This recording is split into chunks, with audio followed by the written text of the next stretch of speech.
mío. ¿Cómo que no? Anda, hombre, esto lo vamos a resolver de la tri. ¿Ah, sí? Pues venga, vamos. Vamos. No, sal tú delante. Vamos. Así te despellejo yo. No, tú a mí. A mí me vas a coger mala plata. ¡Guarra! ¡Piojosa! O sea, yo te... ¡Ay! Que verás.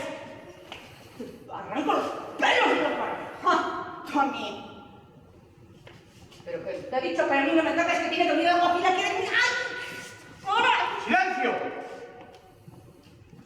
¿Pero qué pendencia es esta, Veneno? ¡Habla! Vamos, hablar.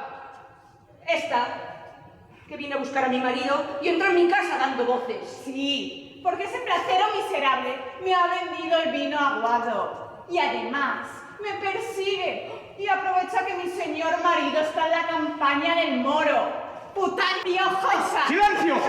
¡Basta! No habrá más tropelías ni más traiciones, León. Hoy día del Señor de 30 de julio de 1017, yo, Alfonso el V, rey de León por la mi presente voluntad, decreto que estará protegida por la corona, bajo fortísima sanción, la propiedad de los súbditos y el comercio del mercado, que el hogar será inviolable y las mujeres del reino tendrán inmunidad en ausencia de su marido. También decreto que los súbditos acudirán al cabildo de la catedral para establecer las medidas del pan, del vino y de la carne, y estipular el salario de los que trabajan. Y en este mismo acto también declaro que los siervos tendrán el derecho a abandonar las tierras del Señor llevando sus bienes propios.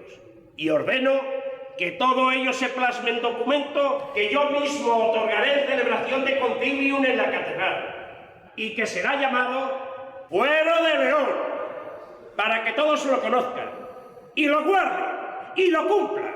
Yo, Alfonso el V, rey de León. Meneldo, disponed. Que así sea, y que suene la campana a concejo en todo el reino, para que se divulgue la orden del rey. ¡Que así sea!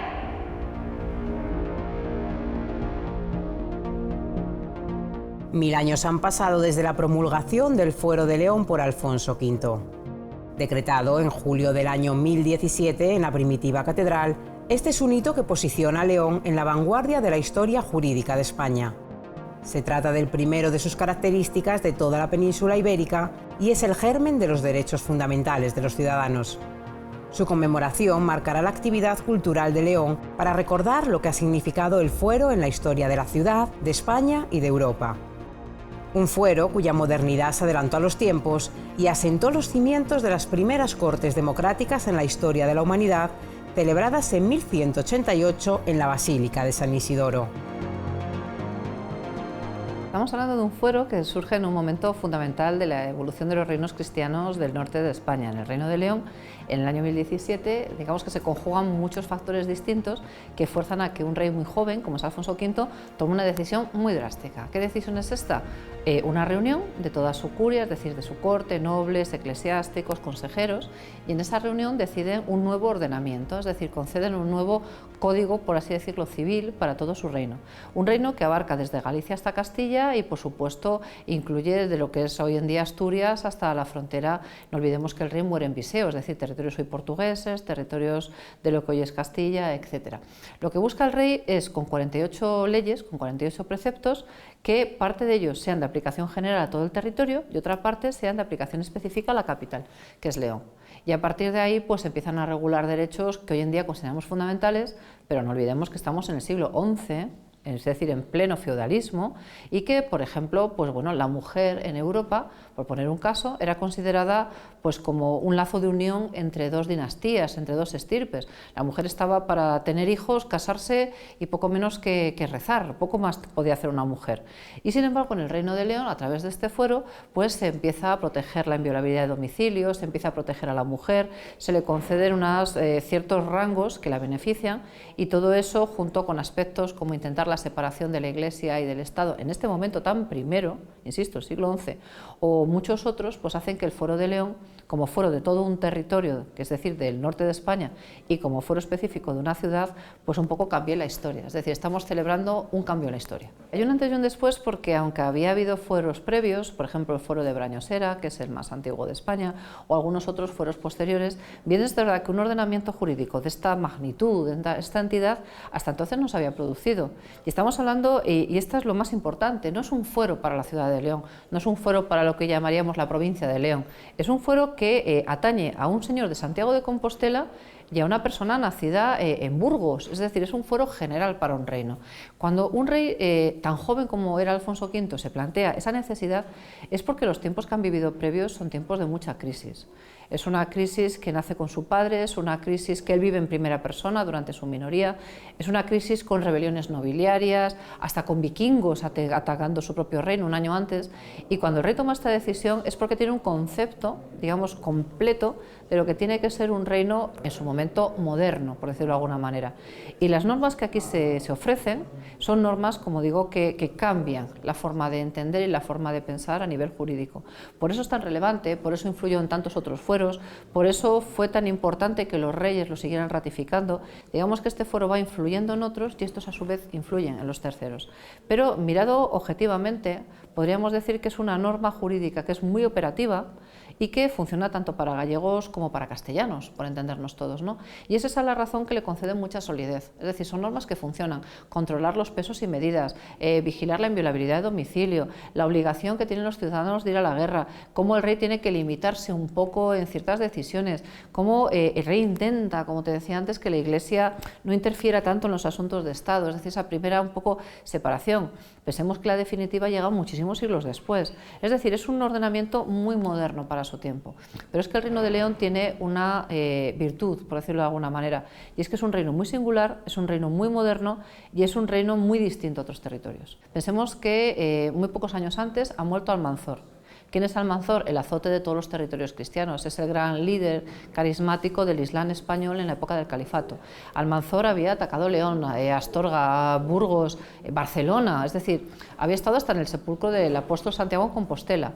Aquello había creado una situación de ruptura brutal, y esa ruptura es lo que fuerza a que si la nobleza te falla, como de hecho había fallado, si incluso durante tu minoría de edad, la del propio Alfonso V, su tío el conde de Castilla conspira contra él. De hecho hay documentos en los que el propio rey dice: nuestro tío que siempre nos buscó hacer el mal.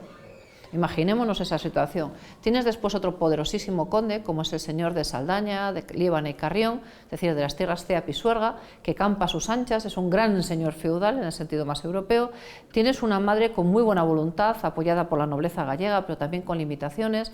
Y tienes después que bueno, la nobleza se te está yendo entre las manos, el clero no deja de ser sino nobleza en último extremo, y por supuesto tienes un pueblo que ha sufrido mucho con todo lo vivido.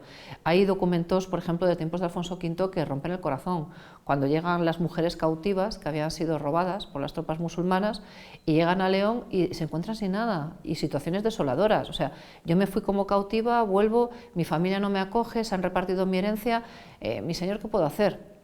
Él se preocupa por su pueblo, él se preocupa por esa situación, y él lo que hace es buscar esa respuesta que como hombre joven y en la plenitud de sus fuerzas puede hacer. Es decir, es un hombre que tiene una visión, como digo, muy clara, y una visión muy clara de apostar también por el pueblo y sobre todo apostar por crear un reino lo más digno posible, lo más regulado posible, y donde los grandes excesos de la época anterior, tanto de clero como de nobleza, queden muy limitados, ¿no? Ese es el objetivo de este rey, controlar. Alfonso V tiene que emprender con mucha fuerza, primero, ocupémonos de volver a que León sea una ciudad potente, sea la capital, ocupémonos de reconstruir esos monasterios, ocupémonos de esa gente que ha quedado en esta situación tan dura, tan dramática, vamos a intentar proteger sus derechos y sobre todo vamos a intentar evitar que quienes fueron los aliados de Almanzor, es decir, esos grandes nobles cristianos o esos grandes personajes, vuelvan a incurrir otra vez en sus mismas rebeliones, ¿no?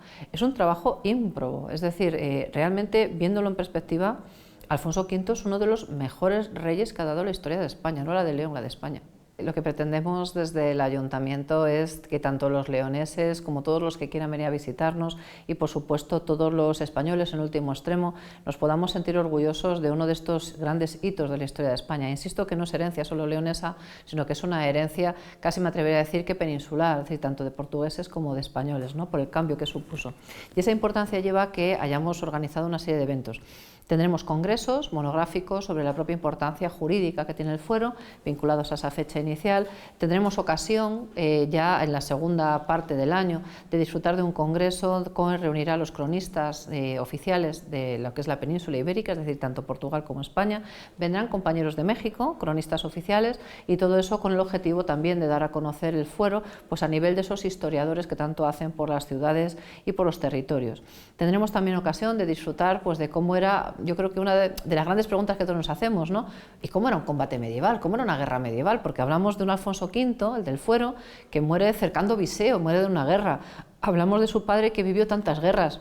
Hablamos de un tiempo complicado. Bueno, pues tendremos ocasión de disfrutar también de justas medievales o de lo que sería un combate medieval para que la gente lo pueda admirar. Tendremos otras actividades también de corte más popular. Tendremos un reconocimiento también de mucho peso a lo que supuso la importancia de este gran rey que es Alfonso V y una reivindicación de la monarquía, también una reivindicación, como digo, de ese pasado tan potente y de esos hitos tan potentes de los que los españoles nos tenemos que sentir tan extraordinariamente orgullosos. Cierro simplemente con un dato. A veces los ingleses, cuando hablaban de la cuna del parlamentarismo, se les llenaba todo, ¿no? Bueno, Inglaterra es la madre del parlamentarismo. El padre del parlamentarismo es León, desde que en 2013 la UNESCO nos concedió ese honor por las Cortes de 1188. Pero es que realmente nuestra historia de España tiene tantos hitos que son tan extraordinariamente singulares como puede ser este del fuero, que realmente comparados en lo que es la Europa de su momento, fuimos una cuna de derechos, una cuna de libertades y una cuna de principios que hoy consideramos muy comunes, pero que en la Europa que se vivía de su tiempo eran extraordinariamente extraños. Por eso este hito es un hito para los leoneses, para conocer nuestra historia, pero también para que todos los españoles, todos los turistas, extranjeros, aficionados a la historia, quien quiera, puedan sentirse muy orgullosos de aquello que pasó hace 1000 años.